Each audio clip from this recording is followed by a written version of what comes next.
No, it's fine. Actually, I don't need it. No. What's that for? I was just, we can... Throw it to me. Yeah, because we can, this is supernatural, so we can maybe do our backs and just, talk then. I will take this. Okay, show time. What's this called? What? What's this called? Jokes and More podcast. What's up, guys? My name is Mikko Hytönen, and this is Jokes and More podcast, a show where we talk about jiu-jitsu, life, and everything in between. We capture the magic moment after a hard training. Today I'm joined by two-time ADCC European Trials winner, IBJJF NoGi European champion, Spanish champion, Polaris team champion, and much more, and also owner of this great facility here in Torremolinos, and also my coach, Santeri Lilius. Welcome. I thought you were going to say Mickey Mouse. What a journey, man. Here we are, two Finnish guys at Spain after training. Two tanned Finnish guys. Two tanned Finnish guys, exactly. How do you feel, man? How's your body? I feel good, yeah. It's been a hard week. It's Friday today, so hard week of training. And you told me earlier about the back. What my back was until somebody sprawled on me and fixed it. So actually, now it's good. Free chiropractor. Free chiropractor, yeah. Nice. Do you ever miss gi competitions? Not really. It's nice to watch it, but when I train and somebody puts me on lapel guard, I just get frustrated now. So yeah. I do like to watch it. But seeing those new guys like Tyne and Dahlbrand, these guys are amazing right now. So I think for me it would be hard to come back in the gi and do as good as I did before. So. But for you, I'm impressed of the way like you still teach gi every day. Yeah, I train gi every day. Yeah, exactly. You're teaching and training with gi. Yeah, but I just do judo now. I just want to fucking say judo and wrestling. Just want to say everybody. But I think it's important, also at what we teach our students, that if you don't train at gi at all, it's going to be really hard for us to give the belts and everything. Yeah, we don't do belts unless you train both. Because at the end of the day, the belt is to close your pants, to close that gi. So if you don't wear a gi, why would you need something to close your gi? That's it. Do you remember your first ever martial arts experience? Like for your first training and where it was? What age you? I think my first ever experience was watching Mortal Kombat. You know, when they're in the reach and they're fucking Yeah. I think that was my first ever. I don't remember what was the first time I tried. I did some judo when I was very small. Yeah. But I don't remember too much. What's the first memory when you remember this was my first training? Must have been like karate after, because I used to do hockey before, and then I went to karate class. I thought it's MMA, and I was like, why are we wearing these things? And but it was cool, karate. And the first technique I learned was armbar. The guy was a little bit obsessed with jiu-jitsu. Yeah. Yes. And you are pretty good at armbars these days. Better than in karate. Yeah. I remember that you before you talked something about like your mom was a little bit scared when you did MMA. Yeah, so I did MMA when I was like 15 or 14, and I broke my ribs. And my mom and my dad, they actually banned me from training MMA. That's how I went to jiu-jitsu. And I was like, you, when I'm 18, I'm gonna go back to MMA, I'll be a UFC fighter. And then I started jiu-jitsu, and I thought it's so gay. I was like, I don't wanna do it, it's just pointless. And here I am, fucking 18 years later. But it's I think it's the same, like almost everybody who does jiu-jitsu, and when you do jiu-jitsu, it's amazing, but before you start to train by yourself, it looks stupid. I even remember the first UFC, I remember I was like, it was 93, I think so, when I watched it first time, I was 13 years old, and I was like, stand up, man. Even though he's beating everybody, I would stand up. Maybe if I would be smart, can you imagine, I would be starting training 93. I used to rent these movies from Makuni. Yeah. It's a Finnish place. Very famous Finnish. Yeah, you could rent yellow movies. brand. And it was the cage rage. And I was like, when they were fighting stand-up, I was like, yeah. And then when they went to the floor, I was like, oh, don't be gay. Exactly. Funny how I dedicated my life to being gay now. Yeah. And you were yelling like, stand up. Oh. But it's the same. It's the same. But amazing journey. How long did you did karate? Did you enjoy it? Oh, not so much. I think I'm a blue belt in karate. If I can still remember how to do.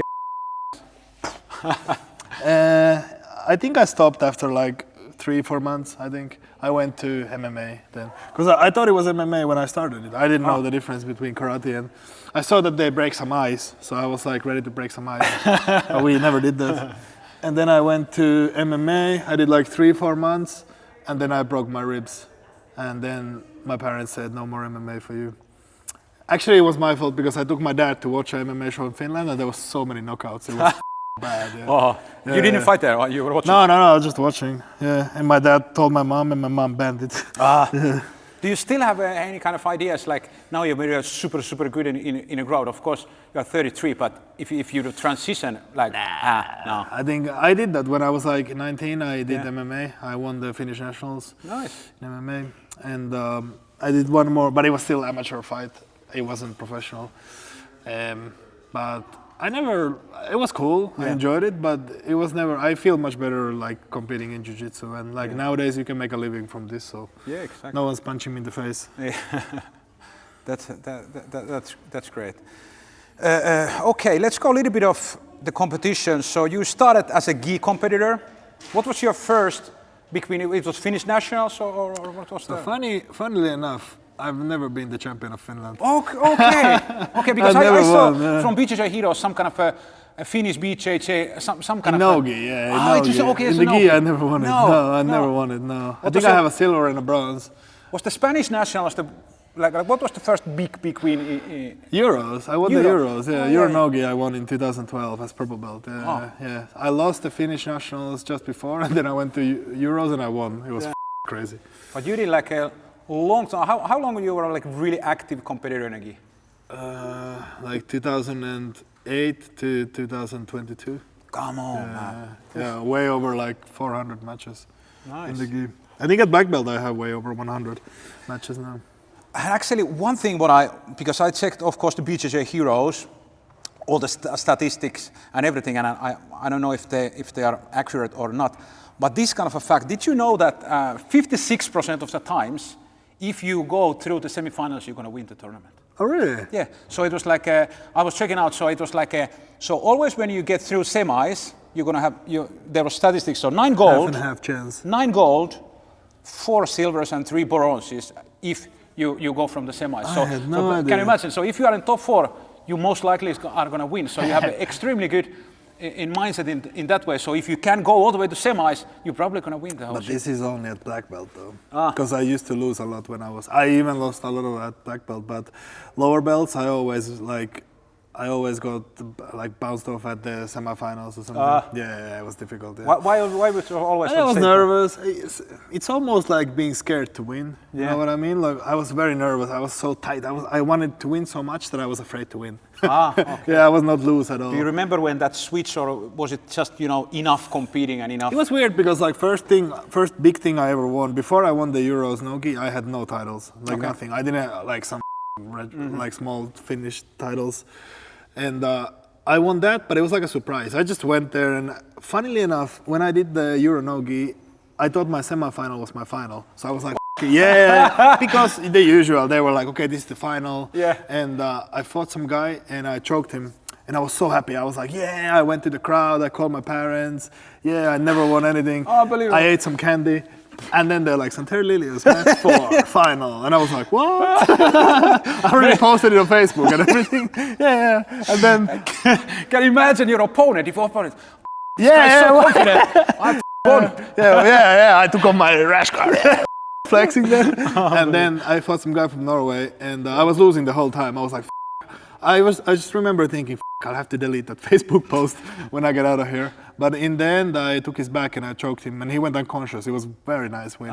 And then I cheered again. I was, Double one. And I remember I wrote on Facebook that I didn't win yet because people were congratulating me. And then I wrote a comment that, okay, I didn't win yet, but now I had a fight, I won, and now I won't fight again. It was a good time. This was 2012. 2012. Do you have some kind of like routine, like specific routine when you're preparing for a competition? Let's say we are on the venue already, some music, what is your kind of go-to? I just don't talk to people, Yeah. But I think that's just being Finnish. Yeah.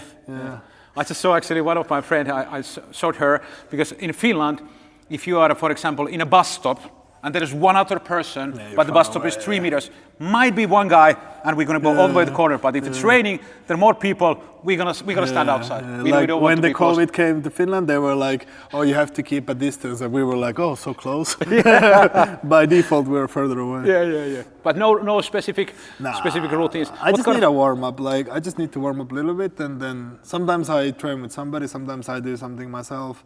Music, and I just don't want to talk to people. I just want It's to be in always my like head. be this sort of switch during the years because you have. I just don't have a routine. Sometimes I do nothing. Sometimes Okay. I go there, I'm eating banana, and they're like, Santeri, mat number 1, and I'm like, But maybe it's because you don't feel any stress in the moment.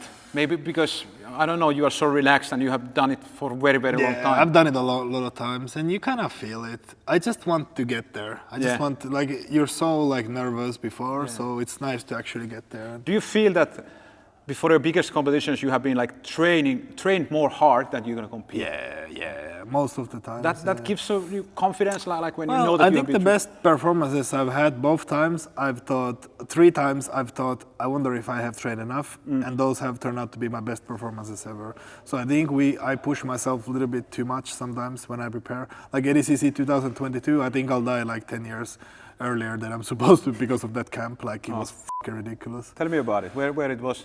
Well, I was nervous to go there, so I was like, well, at least we won't get tired. So I did like extra cardio, and we did 10-minute rounds and 10-minute overtimes. This was in Poland with the... No, this was the ADCC Worlds after Okay. the trials. For the trials, I trained smart. Yeah. But then I didn't know what's expecting me in the world, so I was like, well, let's just give it everything. Where was this camp?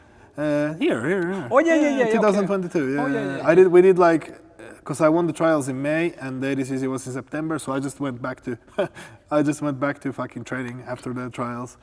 And How long rounds you do if you are preparing for a competition, let's say for example? Well, now I'm doing AIGA, which is 5-minute rounds, so now we do like 5 minutes or 6 minutes. And I don't think you should do much longer than you're fighting. Do you believe like the same time or minute less? I don't, because if you do 5 minutes but you train 10 minutes, your pace is automatically slower. So I think 5 minutes is good if you fight 5 minutes. If you fight 10 minutes is good. What has been the coolest venue where have you ever been? Japan, yeah. Oh yeah, Quintet, Japan. Quintet, Tell me about it. Japan was cool.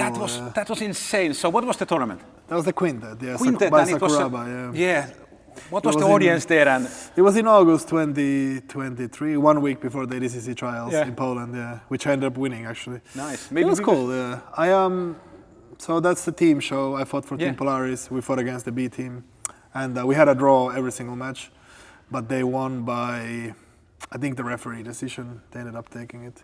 It was good. Very, very cool experience. And that was also starting because now you have always loved Japanese culture, but now we have been there a few times, like in a holiday. This was the kind of starting point of that? Well, I always wanted to go anyways, but I remember thinking about it because when they called me, they said, okay, listen, it's 1 week before the trials, but I think you should come. And I was like, I don't think I should, but if someone's paying me to fight in Japan, I'll come on. It was come cool. on. What was the audience there? They were excited?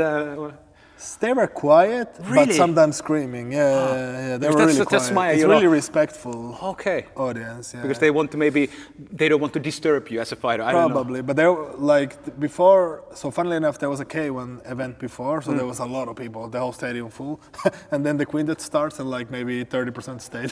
Everyone else just bounced. Unbelievable. But the Yakuza stayed, so it was cool. Okay. Yeah, it was cool. Yeah. K1. Right on. What was the match like? It was like normal jiu-jitsu match? Or? It was 8 minutes submission only and referee decision. I had Nicky Ryan was my opponent. All right. That was good. He took my back in the beginning, but he got quite tired. Yeah, actually, I have seen the clip. It's been everywhere. Funnily how they wrote back take by Nicky Ryan, but he never actually took my back. I saw you blocked it. He almost took my back. Exactly. It was a nice move though. I'm usually very good at that, so I was like, oh, let's see what he does. And he was in my back with one hook. But I was able to escape. They didn't put this on the thingy. And then the end of the match was like, he started to get more tired and tired. And I was able to like push more intense, but it's very difficult to do anything. He's very good, so. Yeah. It was good, cool experience. Nice. What is the big dream, man? Be a world champion. Big dream? I don't know. That's a competition, was. Win something big or just... What a deep question. Yeah, of course. I don't know. I always in my head I wanted to like make it. Yeah. But kind of you made it already. But I made it already in my head. So like now it's I don't think title gives you happiness anymore. I was very happy after I won the ADCC trials first time, but then when I won it the second time, I wasn't so happy.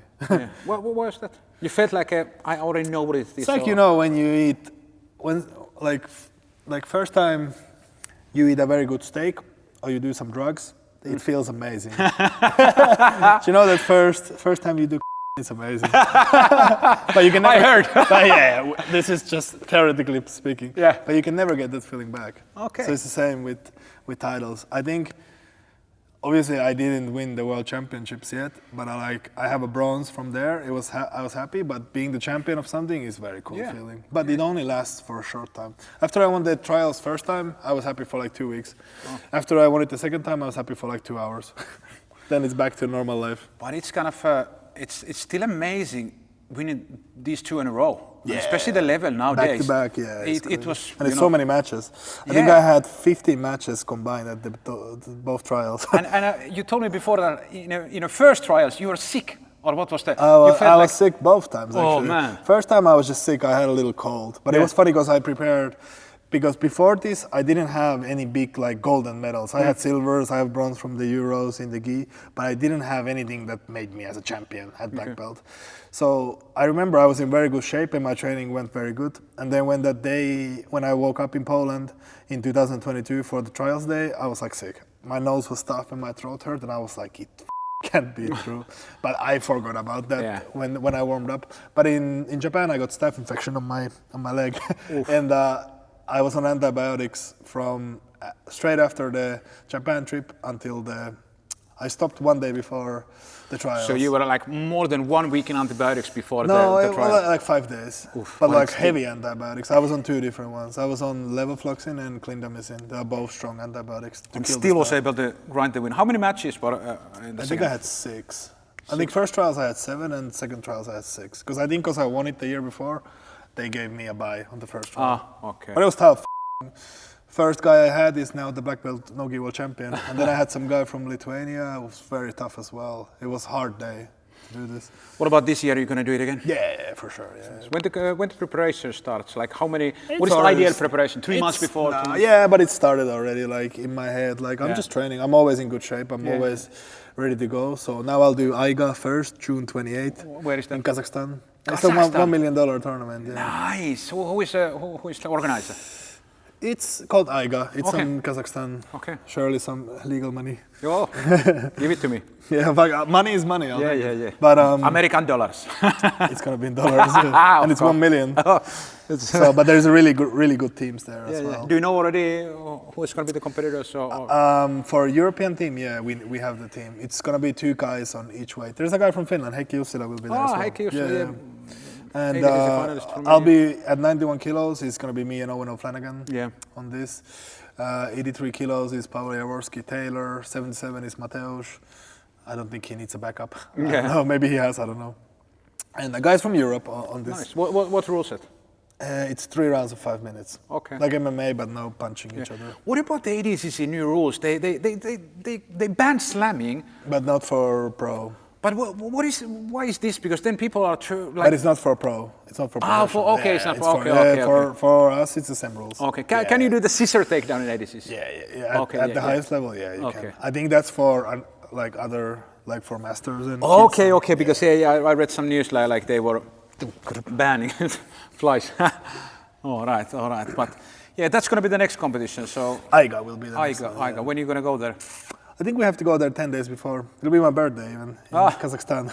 Happy days. Like some Borat. Yeah. You need to have your tidies with you. Tell me about the Spanish nationals. You won that I won year. It twice. What was the first? 2016? 2021. Or 22, just before the trials, I won it. But what was the first one? I think I saw you won Spanish something like early. 2021, before the ADCC trials, I won the ADCC Spanish nationals. That was my first time competing at ADCC rule set, actually. Where was the competition? This was in Valencia. How many matches you remember? I think 4 matches. I won all by submission. Nice. And funnily enough, there were some gypsies camps outside the venue. And I remember one of my friends had never seen Spanish gypsies before. And we were like, oh, let's go look at them. And there was a gypsy girl. She was like, I don't know, 11, pregnant and smoking. Oh, welcome. Andrew was like, what the It looks a little bit weird. Yeah, we were like, holy shit. Rough. I remember winning, and I remember that girl being pregnant and smoking. And she was honestly like, if she was 14, I would be surprised. Mercy. No mercy. No mercy. No. So you're gonna still compete locally or just? I think I want to do the Spanish nationals. I think I wanna this is my house, so I need to make sure people remember. Of course, and there will be a lot of eyes on you also. Like, who wouldn't want to beat you, man? Like, well, they can try. They can try. Everybody wants to choke me because I'm fucking choke some more, but you're a fucking beast. They want to choke you because of that. Well, they can try. They can try. What about the NoGi Europeans? Tell me about that tournament. How was the preparation? It was in Rome. Yeah, you mean the one I won? Or Yeah. Yeah, it was good. It was after. It was after the ADCC World, so I was in very good shape already. And I barely trained. Well, I went to Finland with my friends and we went to party and everything. And I remember I was drunk. I was like, I'll do the NoGi Euro. I signed up at the nightclub in the night. And it was like 3 weeks after that. Yeah. And it was good. I was in very good shape from the ADCC camp, so I was just like, I think that day I could have beaten almost everyone. Do you remember how many matches you had? I think I had 4 or 5. 4 matches, all submissions. No, submissions until the final, and in the final I won by points. Yeah. All right. It was good, very good day. I was with my Polish brothers there, so it was good. And it was in Rome. It was in Rome, yeah. Because there's a lot of people have been criticizing, like the IBJJF when they moved the competition. What is competing in Rome? Everything. It's good? nice, yeah. Okay, nice. Yeah, the Euro NoGi is a very good tournament. Cool. Yeah, it's cool. I think they criticized the Euros. Yeah, the Euros, because the they took one. it to Paris. Yeah, exactly. Yeah. Paris is a piece of shit. I think it was because the COVID show. Probably, yeah. But now it's back to Lisbon. So. Yeah. I don't remember saying this, but apparently I told someone that I also want to do it next year in the GI. Nice. So I guess I have to. Actually, I remember, I think one of your last competitions in GI was actually 2020 Euros. 2020 Euros. Yeah, I was watching, actually I was there, and that was where, who was the small guy? Mikey Musumeci was fighting against the big guy, and you fight against Felipe Andrew, and it was insane. Felipe Andrew beat. But he was, in that moment, he was triangling everybody in the world. And he's also including me. Yeah, I remember that my bones were hurting after that fight. I was like, the same fucking setup to everybody. Like after the he did it to was Keenan, I was like, not so bad. Yeah. I was like, I survived longer than Keenan. Yeah. What about Keenan? Where is this guy now? You know, I actually fought with him. Oh. 2012. How it went? GI Euros. He was still already playing with the lapels? No. He was just doing like De La Riva, like deep De La Riva X. Yeah. And he did that to me. And I think it was, he put me in a triangle, I remember that. He fucked up my wrist, I remember that. But I remember seeing him and I was like, I'll beat this guy. He's tall, but I'll beat his ass. Fucker, yeah. And then when he pulled guard, I was like, oh shit. Yeah, he's pretty good. I think now Keenan's just teaching. I think so. Yeah, I think he was so good, but I think he kind of like maybe burned out a little bit. Yeah. Because he did a lot of like GI tournaments, IBJJF, and he always got like not that somebody beat him, but like by the referees or the rules. So I think he kind of got burned out. Yeah. I think he's done. But he was the first when I started to play with lapels. I didn't want to check everybody out before. I started to learn, try and fail and error. But then I started to, of course, learn because he was the pioneer of the lapel stuff. It's crazy how you can, after obviously Jiu-Jitsu is new, but like he basically made his own things. Yeah. And it worked really well. Do you remember when he swept Bushesha at the Worlds? I was there. I was like, or maybe I was. I don't remember. I remember watching it and I was like, holy shit. I don't know what that is, but he's fucking everybody up. But then Bushesha beat him. But he beat Leandro Lowe that year, which is crazy result in the GI. Leandro Lowe, that was a sad thing. But I saw. I always wanted to go party with him. Oh yeah, this guy was like dancing. I wanted to organize his seminar, not for the seminar, but just to go out. I loved his style. He was reckless, like ruthless. Yeah. I copied a lot of things from Leandro, like my knee cuts and everything. Yeah, and actually that's, in my opinion, that's your best move. Yeah. Like I always say, like you can probably knee cut everybody in this world. Well, if they hold that ankle from De La Riva, probably. Yeah, and because from you I learned it, like the importance, of course, I should know already, and I'm a black belt, but the importance of the underhook when we're passing, like if we don't have that, we're gonna lose it. But I can have like shallow, I can jump on the position and it slides deeper, but you do it so well. Well, I just do what Leandro Lowe does. I just watch him and he's always punching it very deep. So yeah, shout out to BJJ Scout. He has very good videos. If I ever meet him, I need to give him some money because I won a lot of things. Oh yeah, BJJ Scout, he has this kind of a blue logo and he breaks and things he down. made the Leandro Lowe breakdown. Oh, nice. It's amazing. There's a lot of work involved, but that's, he makes amazing videos. Yeah, I watch it all. I think I learned more from that than like anyone teaching me. Like I just watched that a lot. Okay, so actually this gives us nice jump for the when you're learning by yourself jiu-jitsu, you know, like instructionals. How was the process with you? You trained a lot, you studied the art by yourself. Well, I think it's a little bit different for like me and you because we also teach Yeah. at the same time. So it's a lot about thinking about the students. But when you started, let's say as a blue belt, did you do a lot of study? Like Yeah, I was watching videos. A lot. did you watch like everything or specific No, stuff? I was watching like Cobrinha. Yeah. I was watching when I was a blue belt. I was watching Cobrinha a lot. Rafa Mendes, but I could never do a berimbolo though. I've never done a bolo at tournament Really? successfully. Maybe that's going to be the challenge for Spanish National. Well, that shouldn't be too hard. Cobrinha was a big one. I was watching him, and then Sanjay Ribeiro. I was watching him quite a lot. Like super Old strong school, pressure. yeah. And did you see what Sanjay did actually for Gio Martinez? Yeah, exactly. Fucking old school pressure passing, boom.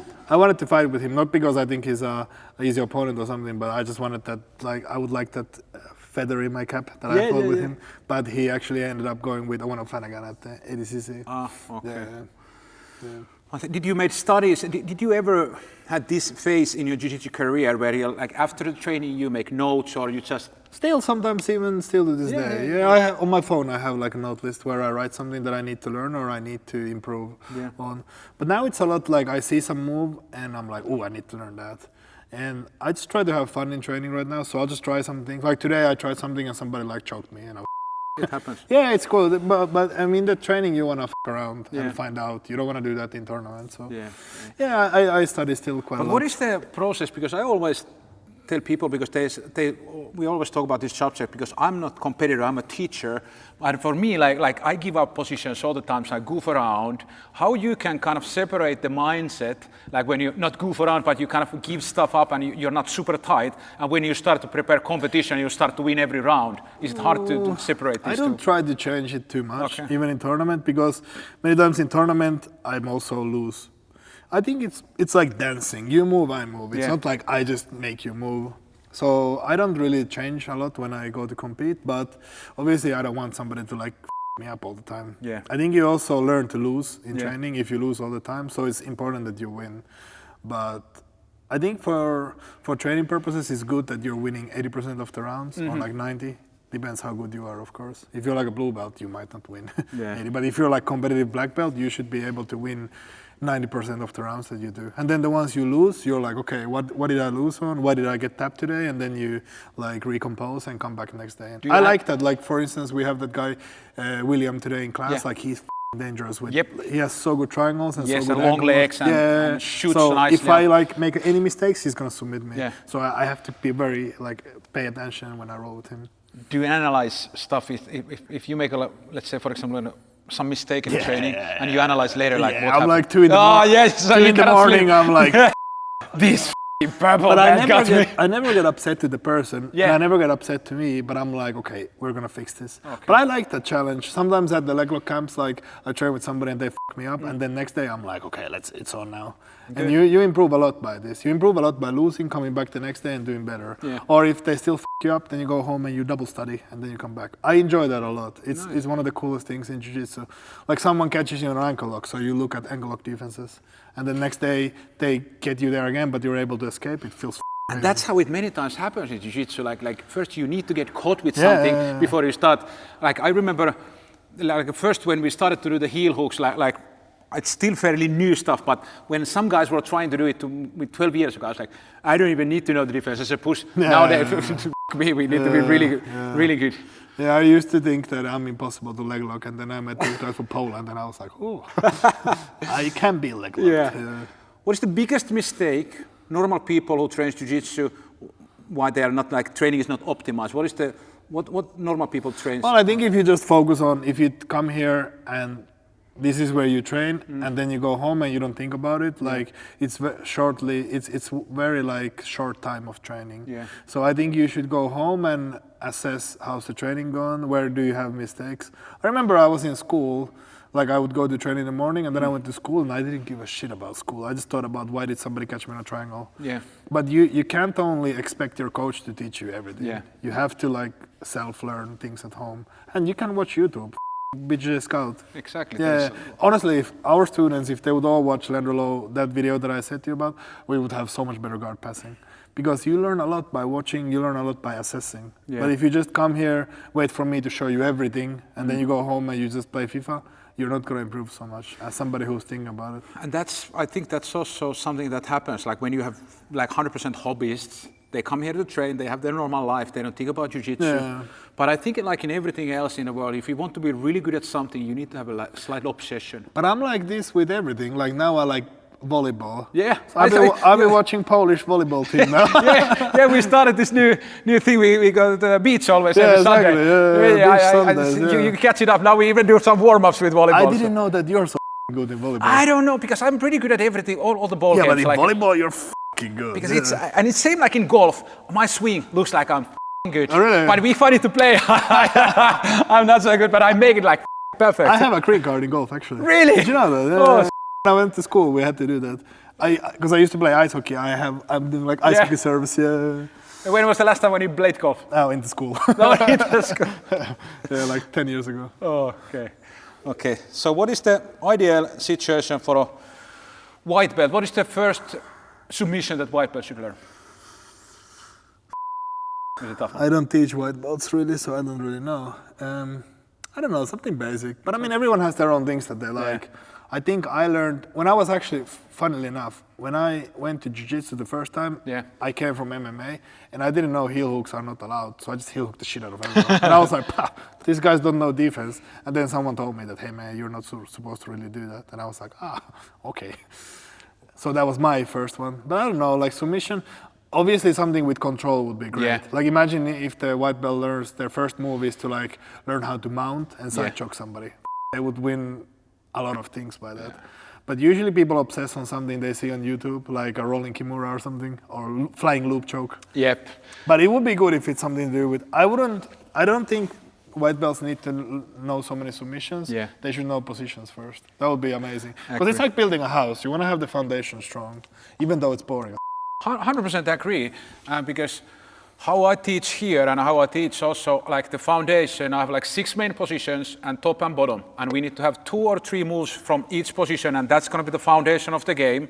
That's still my A game. If I need to write like 100%, I go still on my, I call it the blueprint, I go still on that side. I saw that I think Nana, he teaches escapes first, like back escape. That makes sense. Interesting. I don't know if that would work here. Yeah. Maybe. But like, it's interesting to think that they want to escape first and then attack. So what do you think about, should everybody train everything, all the submissions and everything, just when like everybody should train everything? I think because people are like, yeah, we don't teach heel hooks to white belts. But Why not? But you teach omoplata. Yeah, and it's like, are you saying that if you my shoulder, it's not so bad? Yeah, and it's dangerous thing, yeah. I think if they know what it is, it's like, you know, if you tell the kid that, okay, here's a gun, but you cannot touch it, it's gonna touch it. Of course. So, I mean, maybe not a gun, but like a knife. Whatever is forbidden. Whatever is forbidden, you want to touch it. So I think if they know what it is, if you explain to them that, listen, this is very dangerous, but it works like this is how you feel, this is how you escape, they will understand it and they will do it and it'll be safe. But if it's like forbidden, then one training you're like, okay, all submissions go, they're gonna catch it, they're gonna rip it, the guy is gonna turn to the wrong side and it's gonna blow their own way. But if you know how it works, there's not so much danger into it. And I don't know what's the difference between omoplata injury and a heel hook injury. If you fuck up my shoulder, it's 1 year surgery. If you fuck up my knee, it's 1 year surgery. Yeah. So, I mean, obviously it's easier to hurt the legs. Yeah. But I don't think there is much difference. And we teach everything to everyone and we've never had an injury here so far. So far. And I also believe the same, because the thing is like, let's say if you can do like, you know, heel hooks and everything from brown and up, if you start to learn them while you're fucking brown belt, you are 100% behind. And also like in Jiu-Jitsu, we are choking each other, we are ripping limbs and arms. So basically you need to learn also when you are submitted, when you are beaten. Yeah, exactly. And just like and if you know what it is, you'll know when to tap. Yeah, exactly. Because you feel it, but if you don't know, you're like, what the hell, he's catching my heel, let me spin this way, you're gonna hurt yourself. And it happened to me actually first time when I injured my knee, because I was stupid, I didn't know what happened. I was like, there's only pressure. No, boxing. Then I was like, what the my knee went. But you know, it was because it's strange because there is no pain before there is a pressure. But if you teach it very carefully, you're like, listen, this is how it feels. Yeah. This is the mechanics. It's gonna twist the knee like this, and the ligaments are gonna be affected. It makes sense. Yeah. And people will understand. Like for example, today we did, you know, we did slow and there was a bunch of white belts in the class, and but everyone's still walking. Everyone's still walking. At least that we know of. But I think we are, all the gyms that I have been visiting, many gyms, they don't teach like leg attacks. I think they're afraid, but those are cool though. People like leg locks now, so. Yeah, of course, and everything. So tell me, because the leg locks story. So you started. Roll with the Polish guys. When were the first training with the Polish beasts? Where did you meet these guys? So I met them actually in the Polaris squads in 2020, during the COVID actually. Yeah. I met those guys, and I was always good at defending leg locks. When I did gi, one of my best things was doing leg locks. Yeah. But I remember it's almost impossible to leg lock me in the gi. I was like, I'm so flexible and. So I went to train with those guys. I met Kamil Wilk in 2019 in a supervised show, but we didn't train. And then we went to the Polaris squats and we warmed up, and I was like, I'm pretty sure these guys me up with leg locks, but we didn't fight yet because we were just warming up. And then they invited me to go to the leg lock camp, and I was already like high level black belt, some titles already. I had some medals in like the good level, like in national circuit, and I had majors medals as well. I went there and Mateusz Szczecinski submitted me like 7 times in 5 minutes. And I was like, holy shit. All leg locks, I need to learn I need to learn because I used to think ankle lock doesn't work on me. Yeah. But when he did that Aoki like sideways, twisting the heel, I was like, ooh. Oh.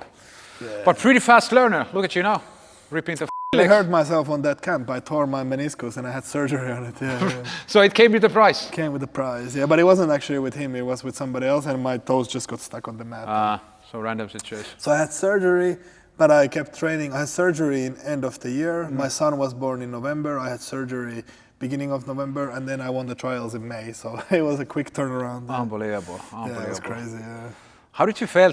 Was it like confusing? What did you thought? Because always a gi competitor, and then you started to focusing on the NoGi and also like new aspect, the leg locks and everything. You adapted really fast. I felt easier. I felt like NoGi is easier. Okay. Because in the gi I always fought high levels. I always did Euros, Worlds, big tournaments, Grand Slams. So I always fought with very good people. So I was very accustomed to fighting good guys. Yeah. So in NoGi I mainly fought with Europeans first year, so I felt very good. I was like, I'm better than these guys. And I was always thinking, like, what are you gonna do to me? Like, you're gonna leg lock me? Like, that ain't gonna work. Yeah. And I felt like in wrestling, because I had the Iranian guy here for many years, so I felt like in wrestling we're pretty even, or maybe I'm better. And then it's just down to your like gut. And I had grit and gut and everything, so I felt good. And I did fairly good first years. Yeah. I won, so it was good. It's been really rapid and it's been great to see. And actually, let's talk about this. What do you think as like the balanced life of professional competitor and also normal human being? Because we talked about with you like a couple of years ago, because you didn't do anything else except training, eating chicken and going home. And we analyzed like win, we were like thinking about like this. Funnily enough, after we started to party, I won some things. But because I think there is something that you need to have some kind of a correlation of like unwinding and training hard, because otherwise you become this kind of too much. And you're this kind of I don't know, strange spin, and when you are much more creative now on the mats also. And I don't know, but. Because it's not, also having a child is nice, because I'm not just only a competitor or athlete or gym owner, I'm also a father. So like he doesn't give a if I win or lose, he don't care. Yeah. And it's nice to do things that I'm not good at also. Yeah. So like I've been learning, like with him we go a lot to parks and I meet other people, and it's nice to meet parents that have no clue what I do. Yeah, exactly, like normal people. And it's nice to be normal sometimes. And when we go out to party, it's nice. I never tell people what I do as a living. I say I'm a dentist or something. You don't know how the amount of teeth that I have checked with a spoon. I even know, I just check the teeth and I'm like, C5 has some plaque. I've done this a lot of times. Oh man. Yeah, if you see me out, I'm a dentist. Unbelievable.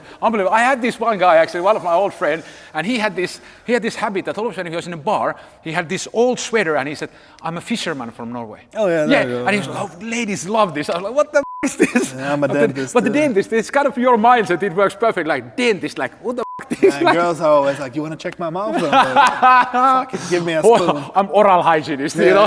How's your gag reflex? Still there. Oh man, beautiful. How did your world change when you had your son, Ivar? That was good. I won a lot of things after that, so it was good. Amazing. And let me go see what these people want. Oh, good. Right on. Do you want to teach jiu-jitsu to your son also? Yeah, but not me though. no, But somebody. Somebody, yeah, you. Yeah, Somebody, I can teach. I think I'll be too emotionally invested in that, so I think it's better that he starts with the kids. And then if he wants, I would love to work with him, but only if he wants and if he asks me. I won't push it on him. And but also it's like, because I was slightly pushed from my grandfather and my mom to, train wrestling when I was a kid. And I thank them now, but your son has been here when he was first time in the match. Well, it was like three weeks. Yeah, 3 weeks. I have to see him roll around. So I think the atmosphere and this kind of. He likes it, but like I just don't want to be that fucking ice hockey father that we say in Finland. Yeah, exactly. Like who's too emotionally invested. Yeah, so. And then you are living your past through your son. Like my son is a world champion, I'm a world champion. Yeah. So I hope I won't do that, but probably I'll be just like that. But I won't push him too much. Yeah. He can. I mean, even thinking of doing some mind games, like saying that no, don't do jiu-jitsu, it's not for you. Also, so then he would like that. Yeah. But I think he's a smart boy, and I think he definitely, and he's already he's rolling around with us here, and he's kind of, and getting used to it. And because normal kids, let's say if you don't train any martial arts or anything, you are really scared of the touching. If someone grabs your wrist, they fucking fall. He just likes panic. it. He's like, oh, let's wrestle. Like, he's arm barring me all the time. Yeah. And then I always ask him, like, who's winning, Ivar or Daddy? And he's like, Ivar, yeah. What is the favorite toy for Ivar today? At this moment? You know what it is. It's the Ice Godzilla. Ice Godzilla. Yeah. Funnily enough, you bought him exactly what he wanted to have. That was a miracle. That was strange. That was strange because I bought him a Godzilla toy and I have no idea what toy I'm going to choose. And actually, I choose the one what he was wishing like really badly. So good on that. But he's spot on. Yeah, he's a great boy, and I like to see like. Kids here. I started wrestling when I was 4 years old. Yeah, well, he's 3 now, so I think we're gonna bring him soon to jiu-jitsu classes. As well.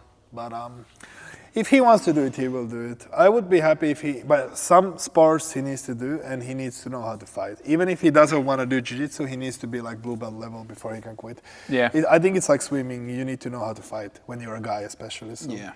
And also because the world is a crazy place, and jiu-jitsu gives us, of course, the skill set of.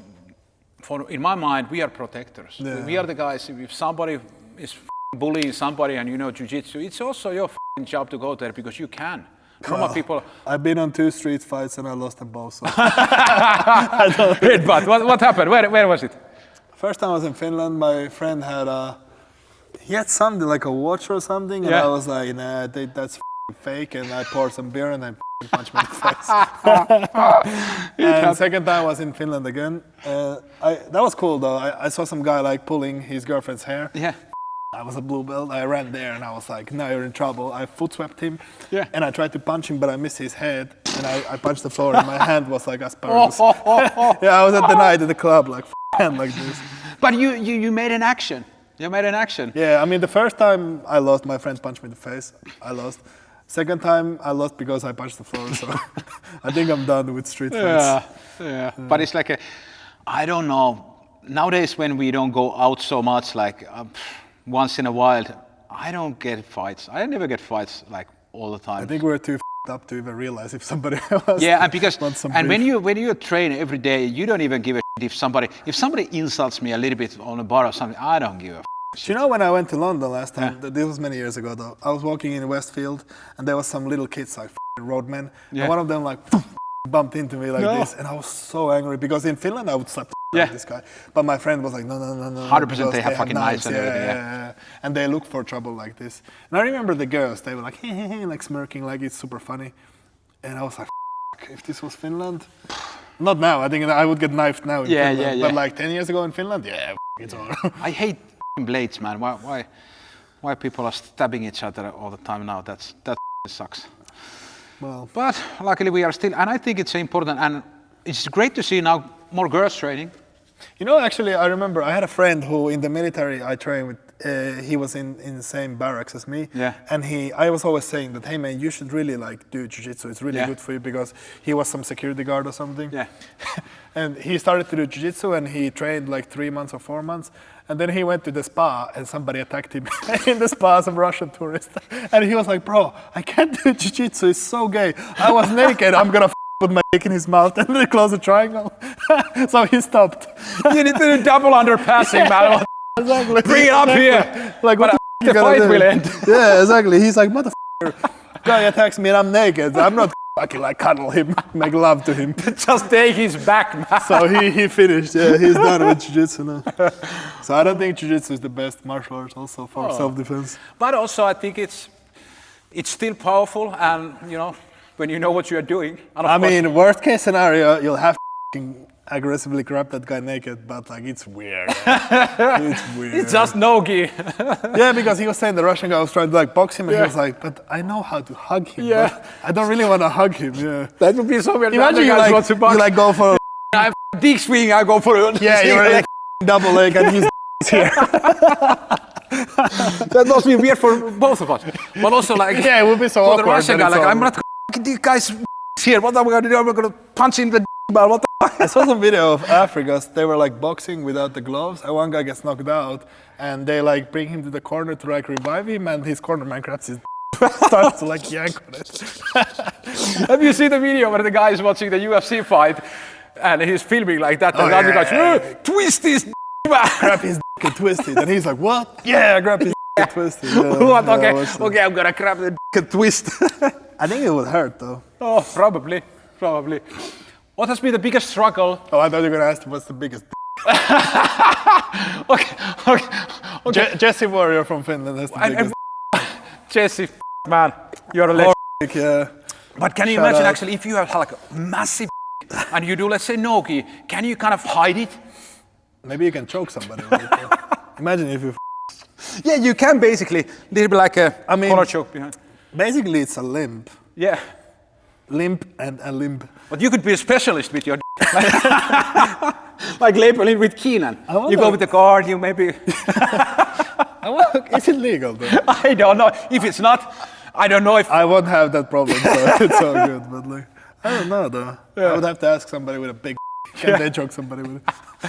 Does it bother you when you train? With gi, probably not. It bothers when somebody has the groin guard, like the protector, and they're in your back, and they can really push it to your spine. And it's competition. It's It's illegal. not allowed. Yeah, Yeah. It's still, But in MMA, you can use it. Yeah. Yeah. Imagine if you have the tie cup and you have my back and you push it on my, I or in the remember- arm bar. I remember arm bar. Somebody was, I think Andrew was using also in the training, and when he got me an arm bar, it was. Yeah, it you was feel fucking it. painful.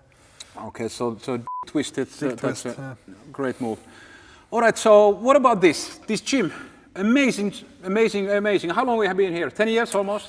2016 or 2017, I think we opened this place. So it's been like 8 years. Unbelievable. 7, 8 years. Yeah, now it's nice. Yeah. When we started, we only rented a small. You remember, like a little part of it. Yeah, we had like a Zumba yellow and upstairs. blue tatamis. We If had I the hear Daddy Yankee ever again, I'm gonna kill somebody. Daddy Yankee. So your birthday, I'm gonna arrange Daddy Yankee there with this big. But what has been the biggest struggle when you have been a gym owner here? The paperwork, the taxes. What has been the biggest struggle? The Spanish overall. Spanish bureaucracy for sure. Yeah. And you know, being from Finland, it's all about order and like process, and like it's so easy to do things, and here it's the opposite. Yeah, there's some things that I applied for like 7 years ago, and now I'm starting to get them. Like the thing to pay with the card. Yeah. I applied for it like 7 years ago. Unbelievable. I got it now. Things like that. Yeah. But I mean, it's fantastic. It's good to do business here in Spain. It's much better than in Finland. And obviously, it has this thing. Like it takes forever to do something here. Like I rang some guy to like clean the roof, and it takes like 3 months to do this. It happens. But other than that, it's all good. It's and I think this is one of the hot spots in jiu-jitsu in whole Spain, and I love this. In Spain for sure, in Europe also. Yeah, it's one in of the Europe best known gyms, and also it's nice. We have over 330 square meters of mats right now, so it's massive. And this is a This is great, man. Actually, again yesterday, because every single day here, almost every training, there is some visitors, some random people. Yesterday was like 4 or 5 random people from Germany. 1 black belt and purple belt. I was like, this is amazing. Yeah. But maybe also that's the vibe, because we have always had a lot of visitors, so we need to be really open. If we are not welcoming, we wouldn't be so successful. And we speak English also here. Yeah, so exactly. So that we speak. also works in our favor. Yeah.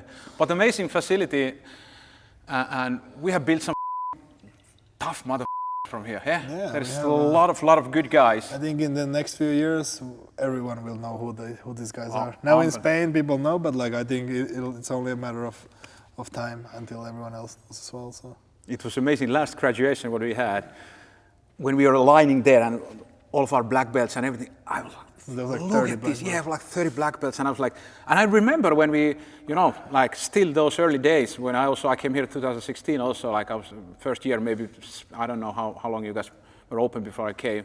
But there was like the line looked totally different. Yeah. But I still love there's a lot of the same faces. There's a lot of guys who never quit, and I think that's the secret of jiu-jitsu. You're gonna be really good if you just don't quit.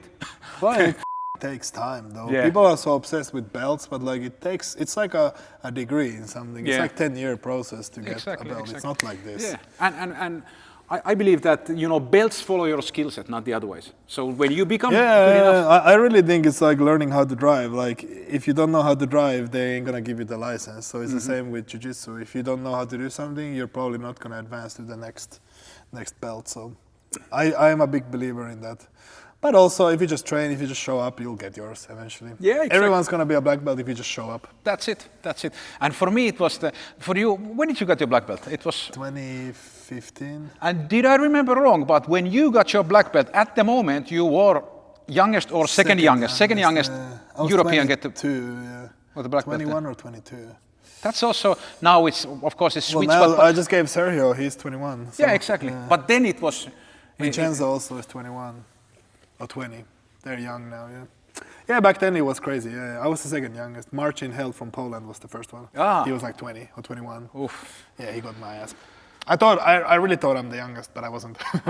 What's second? Like you're already winning the match before winning the match. Yeah, I'm still young. Well, now I'm like. Back then I was the youngest, and now I'm like, Jesus Christ, I'm so old to compete. You're 33. What do you think is the physical peak of jiu-jitsu athlete? Does it depend? Probably it's like 33, I think. I think close where you are now.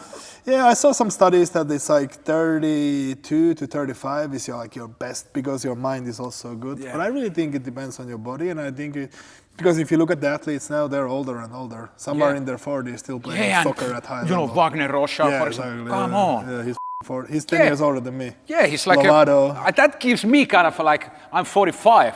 I just turned 45, so of course I'm not a competitor, but it's great to see these old and they're good guys, still pushing and still doing it. I don't think there is basically, because jiu-jitsu is a skill game, and you just need to be a little bit powerful, but power goes away like late. You're gonna be like 90 and still generating power. Have you switched your game like when you have become a little bit older, like if let's say 5 years ago, like you tried to save a little bit your energy on specific positions? Really. No, I'm in better shape right now than before, and also I was never really fast. Yeah. So I've always been more like power kind of guy. So for me, I just do what I do.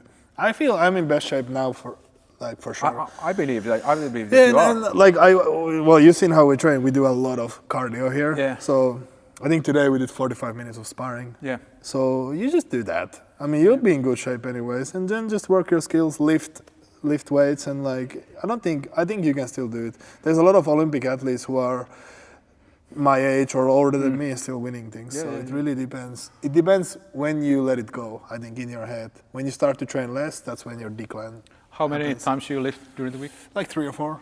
3 or 4, man. 2 to That's 4, great. yeah. 2 to 4. How is your diet? Do you have a strict diet, or I know that you do pizza sometimes, but I don't eat sugar. Yeah. okay, that's a good one. And you don't drink so much, so sugar, alcohol. No, I don't drink alcohol usually. Like in a regular week, I don't drink at all, and I don't eat sugar. But other than that, like I'll eat pizza sometimes. And But you burn it. Do you feel any difference in your body if you eat pizza or if you eat chicken and next training? Yeah, you feel it. yeah. But you don't need if to. I eat pizza and next day I train, I will feel a little bit worse. But it's not so big thing. So, like unless it's a competition class, I don't have to worry about it. Before the competition class, I don't eat bad ever.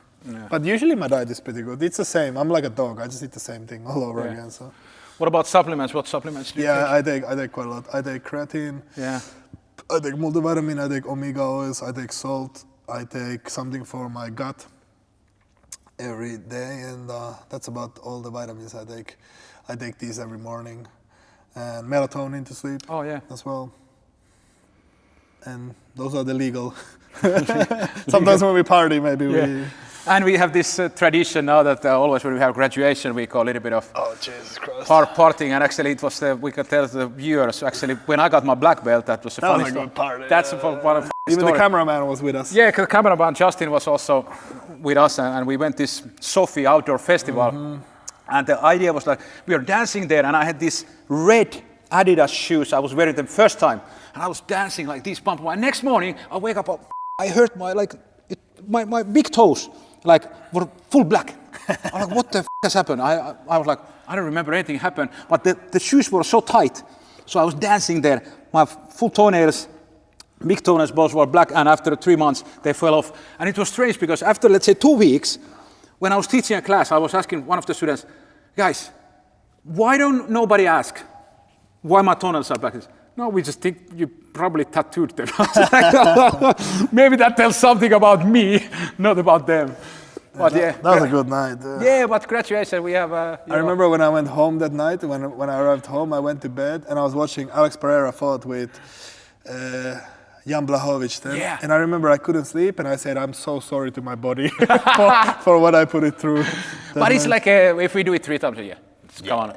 But it's still, I can feel like 1 week after I need to, bounce back. I just went back to training straight after. And I think that's important if you don't need to go super big party, but if you eat something, unhealthy during the weekend, don't skip the Monday training. No. They're like always. You have to pay the price. Exactly. And then you feel, much better. You sweat out and then I think with diet you can be fairly flexible. I don't think like NFL players eat so clean all the time. I think sometimes they do have pizza after a game or something. It's not so bad. You just don't want to like go crazy with it. But if you eat a Domino's every now and then, like on the weekends, I have this thing that with my son on every Saturday we go to McDonald's. Nice. And I eat McNuggets.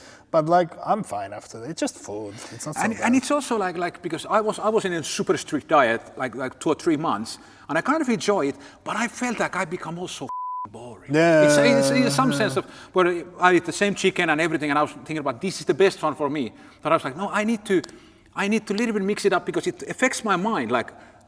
Socially, socially it's nice to go out to eat sometimes with somebody and like eat what you want and have a beer or something. If I go on like a date or something, usually I drink a beer or something because it's nice socially too. Yeah. Because people think athletes are so boring, so if I drink a beer, they're like, oh, he's normal. Unbelievable. What is the biggest difference, let's say, Finnish people who train Jiu-Jitsu and Spanish people? Are there any differences? I don't know because I haven't trained in Finland for a long time, but I think maybe in Finland back when I was training there, people was working much harder. But I think now I think in Finland they train good, but it's not so hard. I think like it's hard to say Spanish because I don't train anywhere else in Spain except here. But like here, I think we have much harder training than most places in Finland, and like hard training. Yeah. Because they know what we think about sparring. We think that you should do all the rounds, and even if you're just try your best and don't rest unless you're like broken or you're gonna like vomit or something. But in Finland they do sit out rounds. But then there is some places that are really, really good. But it's not so professional in Finland. Not so many people are fully like full-time professionals. So obviously you can't expect that from them. But like here I have a lot of athletes in class, professionals, even today. So obviously they're gonna train harder because it's their job. Yeah. But one thing what not surprised me, but Spain, like people, they don't come early to the training. No. Like they don't. I've been training in this gym like 8 years. I'm still every single training. I'm 10-15 minutes before, and it's for me. I want to kind of prepare mentally, but these people they don't see it as a problem at all. And it's not a problem, later, but in Finland nobody comes late. No. Yeah, it's weird if somebody comes late in Finland. Yeah. They're like, oh, that guy comes late. What's up? Yeah, in Spain. Well, and also if it's raining here, people don't show up to train. Yeah.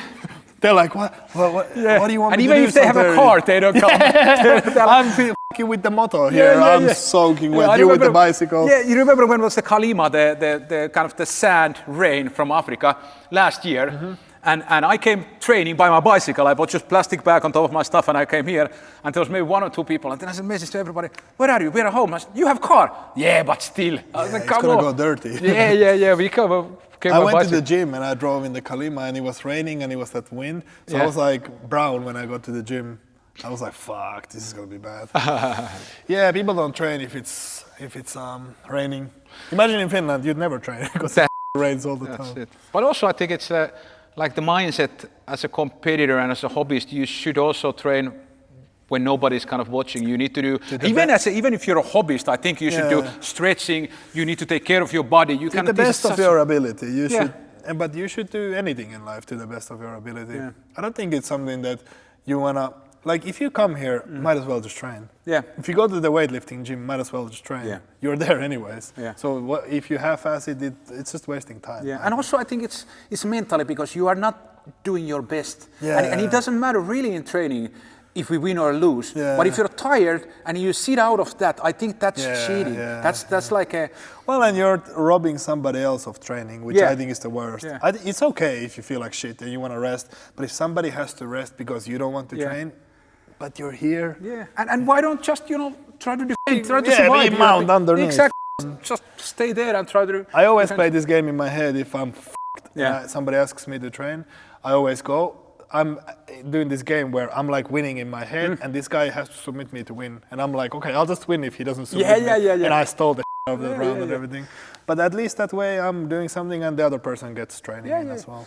Do you ever create these challenges for yourself during the training? For example, what I do sometimes if I train with lower belts, I in my mind, I'm going to let them take my back and I'm going to escape from the left side. I'm going to do something. Do you create these kind of scenarios? Yeah, but usually it's more like I want to be on top this round or I want to be on bottom or this guy has good wrestling so we're going to wrestle. I think about it like this. I don't usually let them take so many things on me because also white belts are dangerous. Yeah, but they I can have one choke of us my if they're worst sinking injuries. in. Yeah, one of my worst injuries, a guy poked me in the eye. I had to get double eye surgery. Yeah. White belt. Yeah, white belt. It happens. What is happening in weekend? You're going to chill? You're going to go to the beach? No, I have a seminar. Where? In Ceuta, in North Morocco, but it's a Spanish area. Yeah, I'm gonna go there on Sunday, and I'll be back on Monday evening. So next week we're gonna on the beach volley. Yeah, no, I have a seminar. I think I like how I organize this, but I can never. Yeah, do it. exactly. But like No, but weekends are complicated because usually I have seminars. So. Yeah. I have, so I go to Ceuta on Sunday, and then next Saturday I have a seminar in Barcelona, and then I have one again in Barcelona on Sunday. So Nice. I'll miss it, unfortunately. Yeah. But anyway, thank you, Mac, for coming. And guys, Alhamdulillah. thanks, brother. And guys, go train, keep smiling, and remember, Jiu-Jitsu never dies, baby. Boom. Woo.